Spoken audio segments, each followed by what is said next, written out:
Halo, selamat pagi anak-anak. Bagaimana kabar kalian? Ibu Ferdi berharap kita semua dalam keadaan yang baik ya. Tidak terasa, sudah beberapa minggu kita berlibur ya.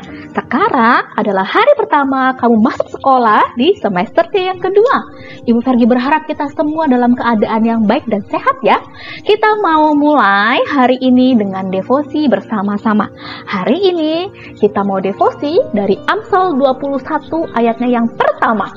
Ya, judul devosi kita hari ini adalah Allah mengubah hati raja-raja. Tapi sebelumnya Ibu Ferdi mau ajak kita satu dalam doa. Mari kita berdoa. Bapa kami di surga, kami mengucap syukur karena hari ini Tuhan mempertemukan kami kembali Tuhan di dalam ruang kelas kami, baik online ataupun offline Tuhan. Kami sungguh senang karena kami bisa belajar bersama-sama lagi, terlebih kami bisa bertemu dengan teman-teman kami Tuhan. Berkatilah devosi kami hari ini dari awal sampai akhir, baik Ibu Fergi yang memberitakan firman dan juga anak-anak yang mendengarkan. Biarkanlah firman ini bisa membuat kami semakin hari menjadi anak-anak-Mu yang setia Tuhan. Itulah doa kami dalam nama Tuhan Yesus kami sudah berdoa dan mengucap syukur. Amin. Ya, hari ini kita mau baca dari Amsal 21 ya, ayatnya yang pertama tentang Allah mengubah hati raja-raja.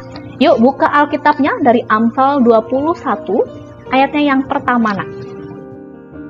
Ya, Ibu Ferdi akan bacakan dari sini, anak-anak juga baca dari rumah ya. Amsal 21 hati raja seperti batang air di dalam tangan Tuhan, dialirkannya ke mana ia ingini. Nah, anak-anak, Allah itu adalah Allah yang berkuasa ya, benar tidak ya? Iya, atas apa ya berkuasanya? Atas seluruh bumi.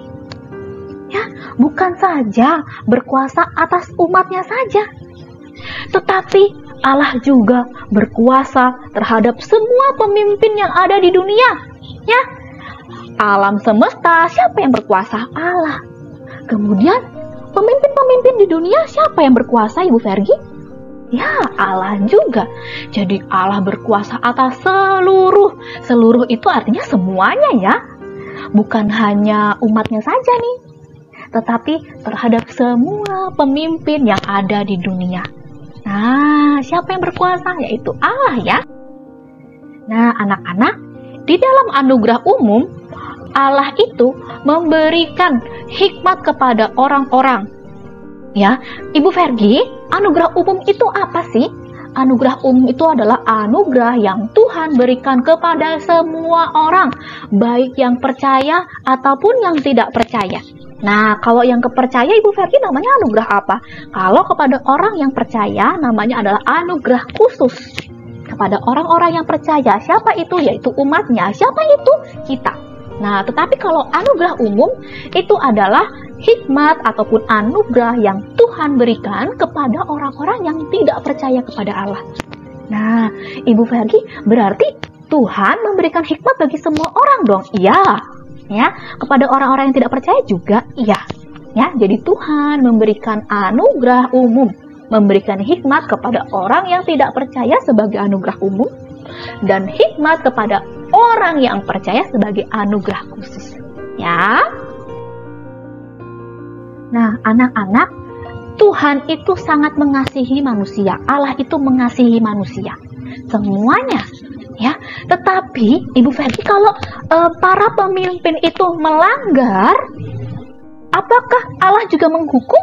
Tentu saja Allah menghukum para pemimpin atau orang percaya yang tidak beres pekerjaannya. Ya, Tuhan itu kasih gak Ibu Fergi? Ya, Tuhan itu mengasihi. Tetapi Allah itu juga adalah Allah yang adil. Kalau Dia lihat ada pemimpin, apalagi orang percaya, orang yang katanya percaya kepada Kristus, tapi pekerjaannya tidak beres, ia tidak jujur, ia tidak bertanggung jawab, ia keras hati, ia tidak mau mendengar masukan. Apakah Allah menghukum? Tentu saja. Karena Allah adalah Allah yang adil, Ia akan menghukum segala sesuatu yang dikerjakan oleh umatnya yang tidak beres, apalagi yang tidak mengandalkan Tuhan. Ya, jadi segala sesuatu sebagai orang percaya, kita dipercayakan Allah menjadi pemimpin nih. Kita harus melakukan segala sesuatu dengan baik. Ibu Vergi, apakah pemimpin itu hanya orang-orang yang ada di gedung-gedung besar? Hanya orang-orang besar atau orang-orang dewasa saja? Tidak, kita semua adalah pemimpin. Pemimpin dalam hidup kita, ya kan? Ya, jadi kita semua sebagai orang percaya, orang yang percaya kepada Kristus, orang Kristen, harus beres pekerjaannya, harus jujur, harus bertanggung jawab, harus tunduk di hadapan Allah. Kalau tidak, apa yang Allah lakukan? Allah akan menghukum, ya. Anak-anak, Allah juga menyertai orang-orang percaya dalam pemerintahannya untuk menjadi garam dan terang. Nah, anak-anak, semua pemimpin, kita udah belajar tentang raja-raja ya anak-anak ya, di semester lalu. Orang-orang yang Allah percayakan untuk memimpin pada zaman itu adalah raja-raja. Allah itu menyertai mereka, memberikan hikmat pada orang-orang percaya yang memimpin. Untuk apa sih Ibu Verdi Tuhan menyertai orang-orang itu? Apakah supaya terlihat gagah? Tentu saja tidak. Untuk apa? Untuk menjadi garam dan terang. Untuk menjadi berkat buat orang lain. Jadi, kalau Allah menyertai orang-orang percaya untuk menjadi pemimpin, itu untuk apa? Bukan untuk supaya terlihat gagah loh anak-anak, tetapi untuk menjadi berkat buat orang lain, menjadi garam dan juga terang bagi sesamanya. Ya, jadi bukan untuk gagah-gagahan, ya. Nah, ini yang Ibu Fer kita dibilang ya, supaya orang-orang Kristen itu menjadi kesaksian yang baik bagi nama Allah, ya. Jadi kalau orang-orang yang pekerjaannya dia sudah jadi pemimpin Ibu Vergi, jadi orang Kristen, tetapi dia tidak jujur, Allah hukum tidak ya? Ya. Dia tidak bertanggung jawab, boleh tidak ya? Tidak boleh. Kita sebagai orang percaya diberikan hikmat dan anugerah dari Allah. Kita harus menjadi garam dan terang. Jadi kita harus jujur, bertanggung jawab, melakukan segala sesuatunya dengan baik. Ya, karena kalau tidak Allah akan menghukum kita. Ya. Nih, anak-anak bisa kita akan refleksikan sama-sama saat Zoom meeting nanti. Jadi anak-anak tidak perlu menuliskan lagi jurnal devosi. Kita akan berefleksi nanti saat Zoom meeting. Nah, anak-anak, refleksi kita hari ini adalah mengapa Allah menghukum pemimpin yang tidak beres pekerjaannya. Kenapa ya? Kok Allah menghukum pemimpin yang tidak jujur, yang tidak bertanggung jawab, yang kerjanya asal-asalan? Kenapa ya? Nah, tadi Bu Verdi sudah kasih jelaskan ya. Kenapa kok kita harus beres pekerjaannya? Karena kita perlu jadi apa buat sesama? Nah, nanti kita akan diskusikan saat kita Zoom meeting bersama wali kelas ya. Ya, wali kelasnya masing-masing. Jadi anak-anak tidak perlu lagi menuliskan jurnal refleksi devosi.